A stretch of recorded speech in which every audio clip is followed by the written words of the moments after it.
सवाल स्टार्ट करते हैं। जल्दी से दोस्तों जुड़िए, जल्दी से और बच्चों को इस सेशन में जोड़िए, फिर हम स्टार्ट करेंगे। तो आज का हमारा पहला सवाल आप लोगों की स्क्रीन पर ये रहा दोस्तों।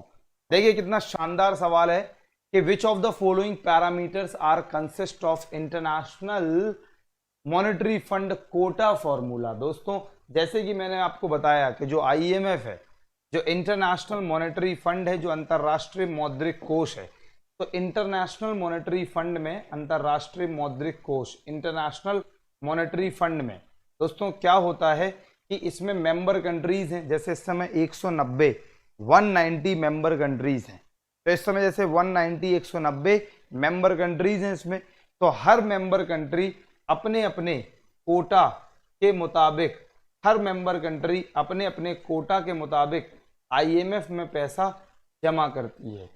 तो क्वेश्चन से ये पूछा जा रहा है कि जो आईएमएफ है उसका कोटा फॉर्मूला क्या है, मतलब किस आधार पर ये चुना जाएगा कि किस कंट्री को कितना डिपॉजिट करना है आईएमएफ में, किस कंट्री को कितना डिपॉजिट करना है। राइट, जल्दी से दोस्तों शेयर करिए इस सेशन को और बच्चों को जोड़िए। Come on everybody. राइट दोस्तों, यहां पर जो आईएमएफ है इसका कोटा किस आधार पर होता है, मतलब किस कंट्री को कितना पैसा देना है आईएमएफ में, किस कंट्री को कितना पैसा रखना है फॉर मेंटेनिंग द मेंबरशिप। तो अब वो किस आधार पर तय होगा, तो पहला ऑप्शन है वेटेड एवरेज ऑफ जीडीपी, जो कंट्री का जीडीपी होगा उसके आधार पर, इन शॉर्ट कि कंट्री का जीडीपी कितना चल रहा है उसके आधार पर। दूसरा होगा ओपननेस, कि कंट्री की ओपननेस कितनी है, मतलब जो कंट्री है वो वर्ल्ड की अदर कंट्रीज के साथ कितना रिलेशन रखती है, ट्रेड कैसा है कंट्री का, अंतरराष्ट्रीय व्यापार कैसा है, इंटरनेशनल ट्रेड कैसा है, इसके आधार पर तय होगा। राइट नाउ, तो इंटरनेशनल ट्रेड के आधार पर तय होगा, अंतरराष्ट्रीय व्यापार के आधार पर तय होगा। इसके अलावा जो दूसरी बात है वो क्या है, कंट्रीब्यूशन टू आईएमएफ, मतलब कि आईएमएफ के कंट्रीब्यूशन में, इसका तो कोई मतलब ही नहीं हुआ कंट्रीब्यूशन टू आईएमएफ। चौथा इकोनॉमिक वेरिएबिलिटी, उस कंट्री की जो इकोनॉमिक वेरिएबिलिटी है, मतलब इकोनॉमिक कंडीशंस हैं वो कैसी हैं, उस कंट्री में जो इकोनॉमिक ग्रोथ है वो किस तरीके से चल रही है। तो इकोनॉमिक वेरिएबिलिटी मतलब उस कंट्री का जो करेंसी एक्सचेंज है वो किस हिसाब से चल रहा है। तो ऐसे ब्रॉड पैरामीटर्स हैं। इसके अलावा एक और है इंटरनेशनल रिजर्व्स। भाई इंटरनेशनल रिजर्व्स का मतलब है कि जो अंतरराष्ट्रीय रिजर्व्स हैं, इंटरनेशनल जो रिजर्व्स हैं उसके आधार पर भी होता है। राइट, अब इंटरनेशनल रिजर्व्स क्या है जरा वो भी सुन लो। इंटरनेशनल रिजर्व्स का मतलब, just give me a second, तो इंटरनेशनल रिजर्व्स का मतलब है कि किसी कंट्री में कितना फॉरेन करेंसी ऑलरेडी रखा हुआ है, किसी कंट्री में कितना फॉरेन करेंसी ऑलरेडी रखा हुआ है, तो इंटरनेशनल रिजर्व्स के आधार पर भी ये तय होता है। राइट, कि इंटरनेशनल रिजर्व्स का मतलब है कि फॉरेन करेंसीज कितने हैं, फॉरेक्स रिजर्व जो मैंने आपको बताया था। तो अगर मैं इसका करेक्ट आंसर बोलूं तो 1 भी है, 2 भी है, 3 नहीं है दोस्तों, 4 और 5। तो जरा ढूंढ लेते हैं 1, 2, 4 और 5। सो सी इज द करेक्ट आंसर। तो इसका करेक्ट आंसर हुआ सी। राइट नाउ,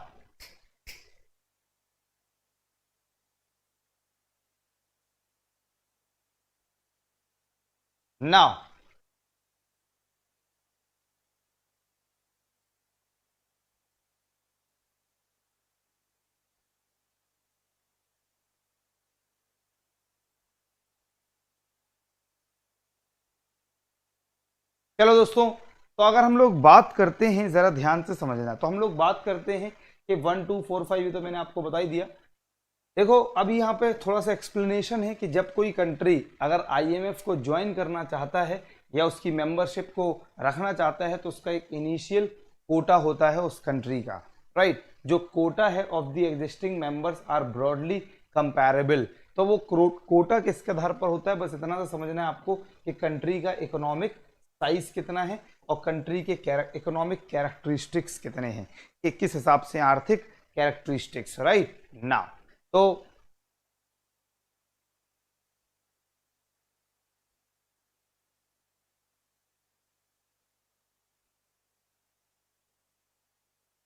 चलिए दोस्तों, तो जस्ट गिव मी, देखो जो IMF uses a quota formula to help assess assess a members relative position, right? Simple सी बात है कि आईएमएफ का जो कोटा है उसमें यह तय होता है कि किसी कंट्री का आईएमएफ में अस्तित्व कैसा है, किसी कंट्री की आईएमएफ में किस हिसाब से क्या पोजीशन है। तो अगर कोई कंट्री जिसका कोटा बहुत ज़्यादा होगा तो उस कंट्री को वहाँ पर बहुत ज़्यादा तवज्जो मिलेगी। तो इन शॉर्ट जिस कंट्री की पूरे वर्ल्ड में जीडीपी बहुत ज़्यादा है, जैसे यूएस वगैरह हो गए, तो इनका कोटा क्या होता है, हमेशा बहुत ज़्यादा होता है। द करंट कोटा ऑप्शंस की अगर हम फॉर्मूले की बात करें दोस्तों तो वो होता है वेटेड एवरेज जीडीपी, मतलब जो 50% है। जरा ध्यान समझना, अगर एग्जाम में आए कि सबसे जो अगर सिर्फ इतना सा आ जाए कि किसी देश की जो मेंबर्स हैं आईएमएफ की उनका जो कोटा होगा, कोटा समझ तो आ गया सबको, कमेंट में ये करो कोटा समझ में तो आ गया सबको। कोटा का मतलब क्या है कि हर कंट्री कितना कितना रुपए आईएमएफ में हर साल जमा करेगी, तो वो अपने जीडीपी के अकॉर्डिंगली जमा करती है कि किसी कंट्री की जीडीपी क्या है। तो जो जीडीपी अकेला है उसका 50% वेटेज है, राइट। बाकी और भी फैक्टर्स जैसे मैंने ओपननेस, तो 30% वेटेज इसको दिया गया कि ओपननेस का मतलब है कोई कंट्री का फॉरेन ट्रेड किस हिसाब से है, इंटरनेशनल रिलेशंस कैसे हैं कंट्री के। ओके, नेक्स्ट इकोनॉमिक वेरिएबिलिटी को मात्र 15% दिया गया है, तो 15% इकोनॉमिक वेरिएबिलिटी को मिला है। इसका मतलब क्या कि किसी कंट्री की इकोनॉमिक वेरिएबिलिटी, इकोनॉमिक कंडीशंस कैसी हैं इसके आधार पर। इंटरनेशनल रिजर्व्स 5% इसको दिया गया। तो ये टोटल 4 स्टैंडर्ड्स हैं जिनके आधार पर किसी भी कंट्री का जिनके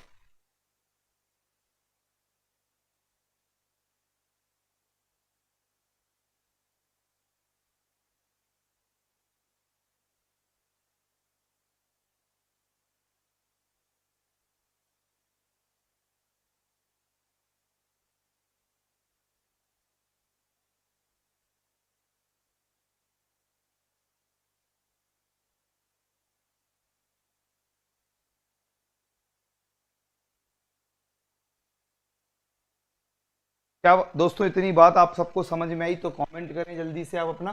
चलो दोस्तों नेक्स्ट अगर हम लोग बात करते हैं, नेक्स्ट सवाल है कि consider the following statements regarding the economic census. वाह जी वाह दोस्तों, जो आर्थिक जनगणना है भारत की, इकोनॉमिक सेंसस है, इससे रिलेटेड अब मैं आप लोगों को जरा बताऊंगा कॉन्सेप्ट्स कि इकोनॉमिक स्टैंडर्ड, जो इकोनॉमिक सेंसस है भारत का, जो आर्थिक जनगणना है उसके आधार पर बात करते हैं। जरा ध्यान से देखना, पहला स्टेटमेंट है कि it is conducted by the department of economic affairs, ministry of finance. दोस्तों ये कह रहा है कि जो आर्थिक मामलों का कार्यालय आर्थिक मामलों का कार्यालय है, वित्त मंत्रालय के अंतर्गत जो आता है इकोनॉमिक अफेयर्स, इसके द्वारा कंडक्ट किया जाता है। ठीक है भाई साहब, बिल्कुल गलत लग रहा है मुझे तो। It covers all the entrepreneurs unit which involves any economic activity either agricultural और नॉन एग्रीकल्चरल। मतलब इकोनॉमिक सेंसस में हमारे देश की सरकार इसका आकलन करती है, डेटा सारे के सारे इकोनॉमिक एक्टिविटीज कर रहे हैं या जो नॉन इकोनॉमिक एक्टिविटीज कर रहे हैं, जो आर्थिक गतिविधियां कर रहे हैं, जो गैर आर्थिक गतिविधियां कर रहे हैं, इन सब चीजों को शामिल करती है, चाहे वो इंक्लूडिंग एग्रीकल्चर भी क्यों ना हो। तो ये स्टेटमेंट बिल्कुल सही है। तो अगर मैं इसकी बात करता हूं तो बिल्कुल सही स्टेटमेंट इसका कौन सा है, तो बिल्कुल सही स्टेटमेंट है इसका 2 ओनली। दोस्तों ओनली 2 इज करेक्ट, जैसे कि मैंने कहा।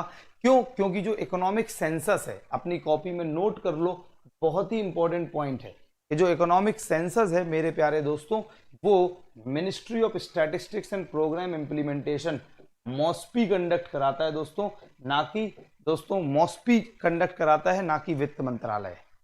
और अगर Ministry of statistics and programme Implementation की बात करें तो इसी के अंतर्गत जो मैंने कहा था, इसी के अंदर जो एनएसओ आता है, तो एनएसओ कंडक्ट करता है दोस्तों भारत में इकोनॉमिक सेंसस।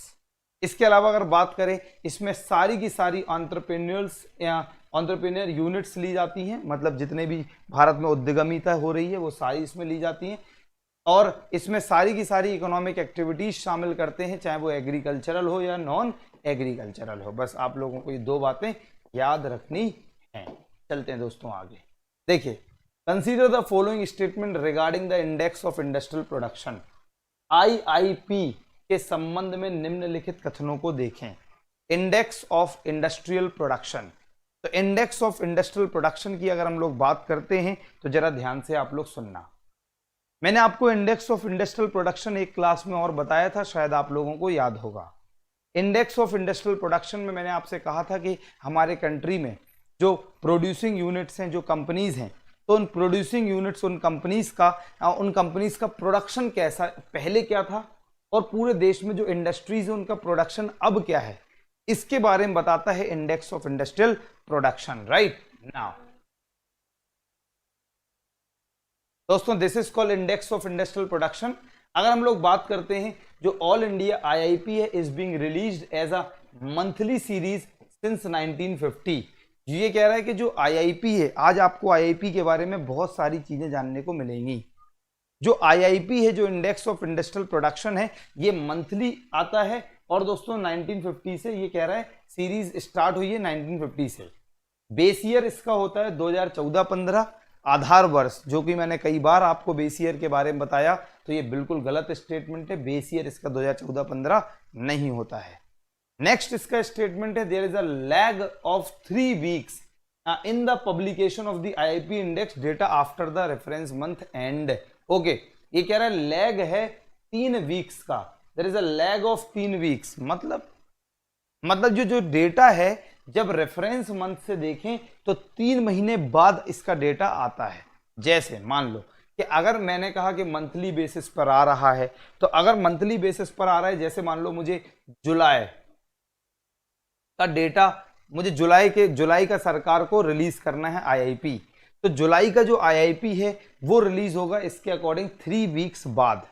3 वीक्स बाद, तो 3 सप्ताह बाद, मतलब जुलाई का जब मंथ खत्म हो जाएगा, तो जो अगस्त का जो 4th वीक होगा, 4th वीक, 3 वीक बाद, तो 4th वीक होगा, उसमें ये पब्लिश होगा। दोस्तों ये स्टेटमेंट गलत है, क्योंकि 3 वीक्स नहीं है, ज्यादा है। राइट, तो ये बिल्कुल सही है। तो स्टेटमेंट ओनली 1, सिर्फ पहला स्टेटमेंट इसका सही है। जरा थोड़ा सा इसका ज्ञान लेते हैं आईआईपी का। तो इंडेक्स ऑफ इंडस्ट्रियल प्रोडक्शन की अगर हम लोग बात करते हैं, तो ये बहुत ही इंपॉर्टेंट है। पहले जो लोग कुछ नहीं जानते वो एक लाइन में सुने। इंडेक्स ऑफ इंडस्ट्रियल प्रोडक्शन हमारे देश में जो इंडस्ट्रीज हैं उनके प्रोडक्शन का सिनेरियो बताता है कि पहले हमारे देश में जो इंडस्ट्रीज थी उनका प्रोडक्शन का लेवल क्या था, और अब उनका प्रोडक्शन का लेवल क्या है, कितना उनका प्रोडक्शन का लेवल बढ़ा है, कितना उनका प्रोडक्शन का लेवल घटा है। तो हमारे देश के जो इंडस्ट्रीज हैं उनके प्रोडक्शन के बारे में इंडेक्स ऑफ इंडस्ट्रियल प्रोडक्शन हम लोगों को बताता है। अगर हम लोग अपने देश में इंडेक्स ऑफ इंडस्ट्रियल प्रोडक्शन की बात करें, तो हमारे देश में एक ऑफिस ऑफ इकोनॉमिक एडवाइजरी है, आर्थिक सलाहकार कार्यालय है, जो काम करता है डीपीआईआईटी के साथ, डिपार्टमेंट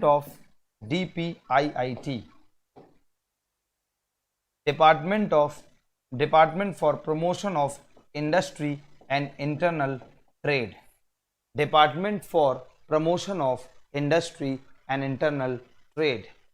दोस्तों भारत सरकार के अंतर्गत एक कार्यालय है जिसका नाम है ऑफिस ऑफ इकोनॉमिक एडवाइजरी, और इस कार्यालय के अंतर्गत आता है डीपीआईआईटी, और ये कार्यालय इस डिपार्टमेंट के अंतर्गत काम करता है, department for promotion of industry and internal trade. ये जो डिपार्टमेंट है ये काम करता है अंडर मुकाय, that is called ministry of commerce and industry.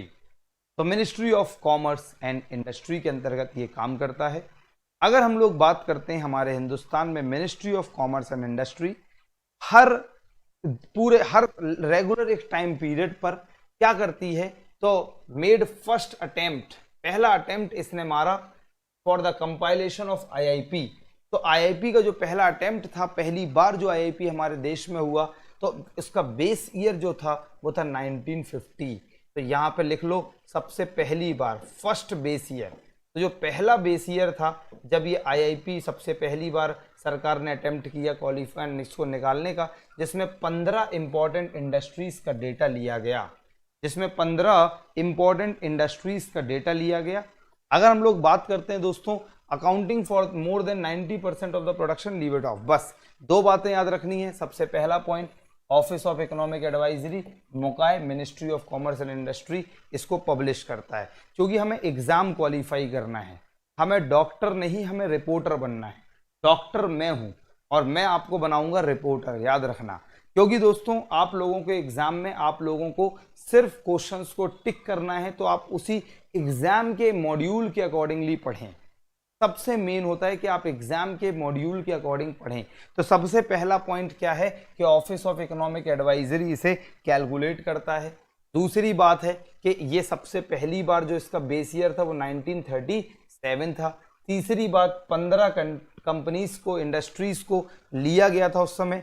अगर हम ऑल इंडिया आईआईपी की बात करें तो पहली बार जो इसकी मंथली रिलीज, हाँ अब ये भी याद रखना, release as a monthly series, monthly release होता है। पहली बार 1950 से इसको स्टार्ट किया गया था, मतलब 1950 से स्टार्ट किया गया था, लेकिन बेस ईयर कहाँ लिया गया था, जो प्रोडक्शन 1937 का। And CSO, Central Statistical Organisation, जो दोस्तों बना 1951 में, got the responsibility for the compilation and publication of IIP. Right दोस्तों, देखिए सबसे पहली बार हमारे देश में जो ऑफिस ऑफ इकोनॉमिक एडवाइजरी है, जो काम करता है ministry of commerce and industry के अंतर्गत, इसने पहली बार आईआईपी को कंपाइल किया और रिलीज किया। लेकिन और इसका बेस ईयर लिया 1937 और इसमें 15 इंडस्ट्रीज का डेटा लिया। लेकिन अगर हम लोग बात करें कि पहली बार जो मंथली रिलीज हुआ आईआईपी अच्छी तरह, वो 1950 से हुआ। हालांकि जो सीएसओ है वो 1951 में बना था। अब सीएसओ की जगह अब आप लिखेंगे यहाँ पे एनएसओ। तो अगर आजकल बात करें कि हमारे हिंदुस्तान में index of industrial production release कौन करता है, तो एनएसओ। सबसे पहली बार किसने किया था दोस्तों, इकोनॉमिक एडवाइजर नहीं है, पूरा economic office of economic advisory होता है एक्चुअली ये। क्या ये बात सबको समझ में आई? जल्दी से अपने कमेंट में लिखें। पहले ऑफिस ऑफ इकोनॉमिक एडवाइजरी ने किया था, 15 इंडस्ट्रीज को लिया था, बेस ईयर 1937 लिया था।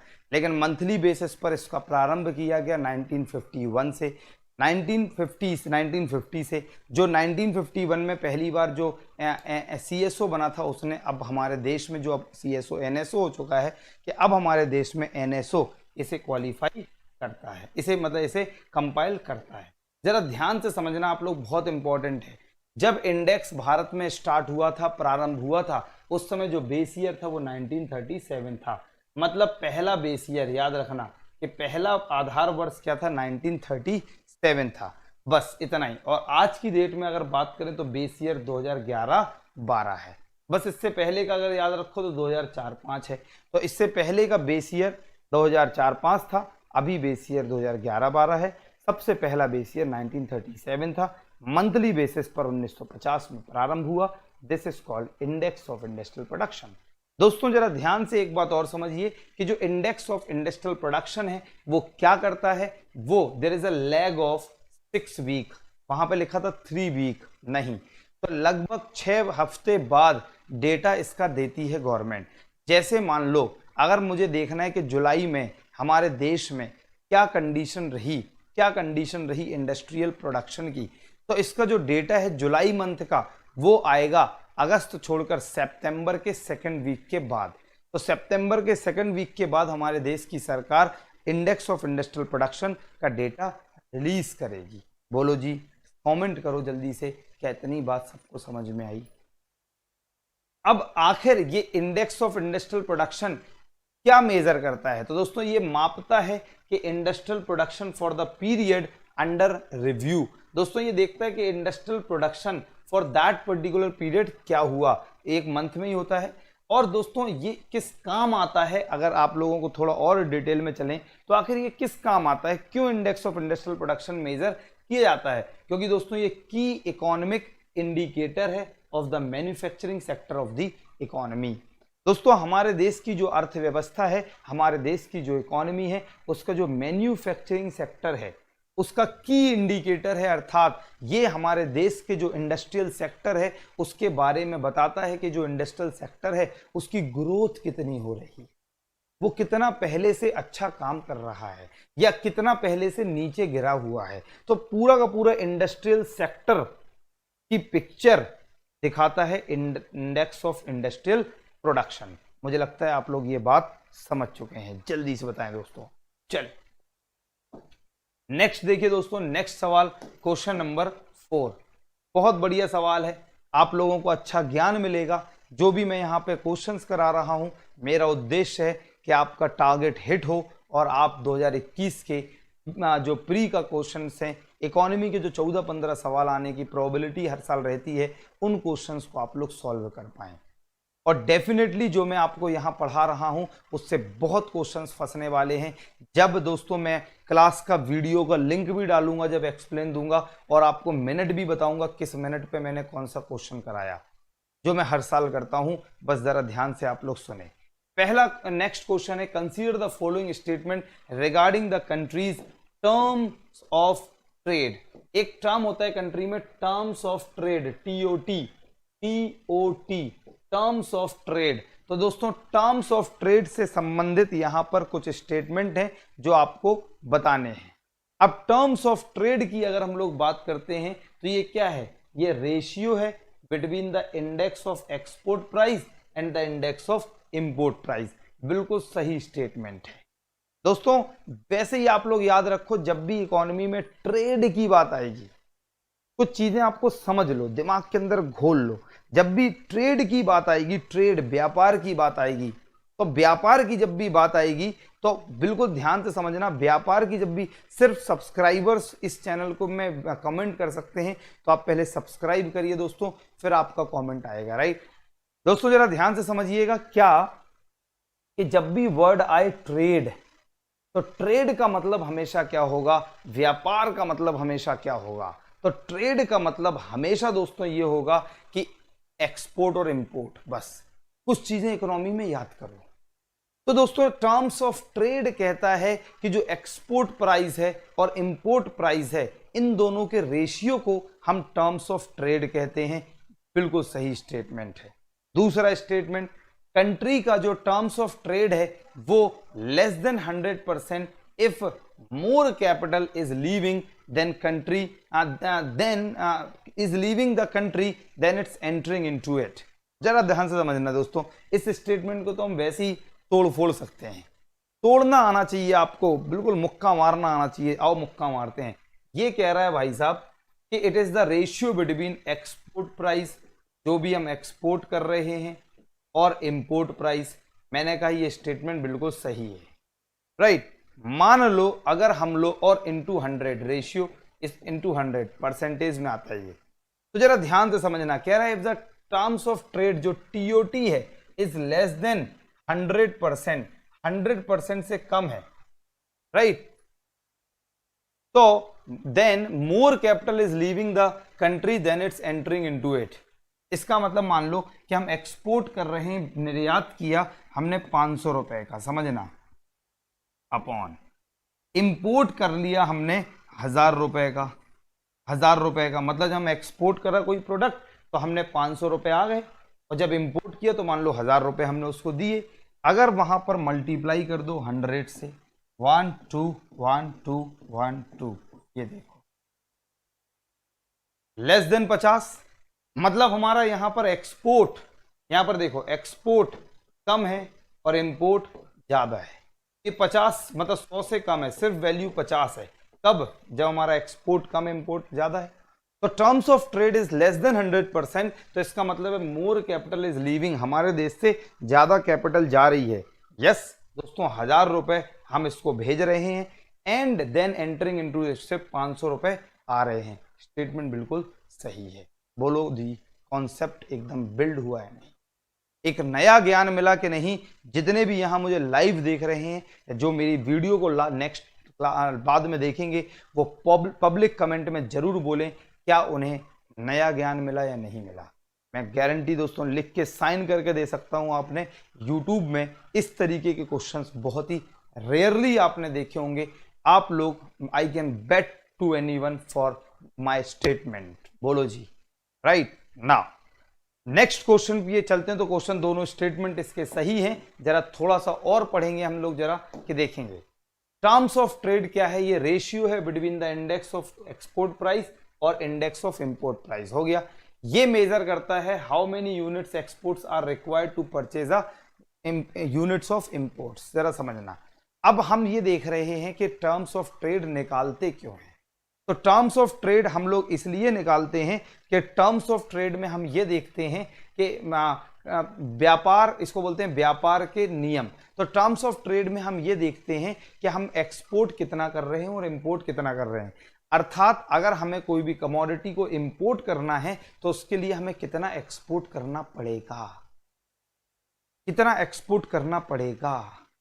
अगर हम किसी कमोडिटी को इंपोर्ट कर रहे हैं तो उसके लिए कितना एक्सपोर्ट करेंगे तो हम वो चीज इंपोर्ट कर पाएंगे। तो इसलिए हम निकालते, हमारी सरकार कैलकुलेट करती है terms of trade, the ratio between the export and the import. बोलो जी, क्लियर है कॉन्सेप्ट, समझ में आया? कि अगर मुझे ये शेड्स और ये स्पेक्स, ये टी शर्ट, ये मार्कर, ये कैमरा अगर मुझे इंपोर्ट करना है तो अब मैं कितनी चीजें अपने देश से एक्सपोर्ट कर दूं कि पैसा आ जाए फॉरेन करेंसी, उससे मैं ये सारी चीजें इंपोर्ट कर पाऊं। ये बताता है टर्म्स ऑफ ट्रेड। आगे देखते हैं दोस्तों, टर्म्स ऑफ ट्रेड में if the export price increase. दोस्तों देखिए, अगर जो एक्सपोर्ट प्राइस है वो बढ़ता है more than the import price, export price बढ़ता है इंपोर्ट प्राइस से, तो a country has positive terms of trade. बताने की जरूरत नहीं है दोस्तों, हमेशा कंट्री की अच्छाई के लिए एक्सपोर्ट ज्यादा होने चाहिए और इंपोर्ट्स कम होने चाहिए। अगर किसी भी कंट्री के एक्सपोर्ट्स ज्यादा होंगे तो ज्यादा भर भर के पैसा आएगा, इंपोर्ट्स कम होंगे तो कम पैसा जाए। तो दोस्तों अगर किसी कंट्री का एक्सपोर्ट प्राइस ज्यादा है, इंपोर्ट प्राइस कम है, तो इसका मतलब हुआ कि उस देश का जो टर्म्स ऑफ ट्रेड है वो पॉजिटिव है, वो अच्छा साइन दे रहा है, राइट। तो इसका मतलब it can purchase more imports. अगर किसी कंट्री का एक्सपोर्ट ज्यादा है तो इसका मतलब उसके पास पैसा ज्यादा आ रहा है, अब वो कुछ और चीजें विदेशों से परचेज कर सकता है ना। Thank you so much Himanshu Manish Sharma. Okay, the ratio is calculated by dividing the price of, हो गया export import, and multiply by 100 when the capital is leaving the, ये भी हो गया when more capital is leaving, जब ज्यादा कैपिटल हमारे देश से जा रही है और entering into it, then the जो कंट्रीज टर्म्स ऑफ ट्रेड होगा वो लेस देन 100 होगा। आप लोग समझ के बताने की जरूरत नहीं है। चलिए दोस्तों,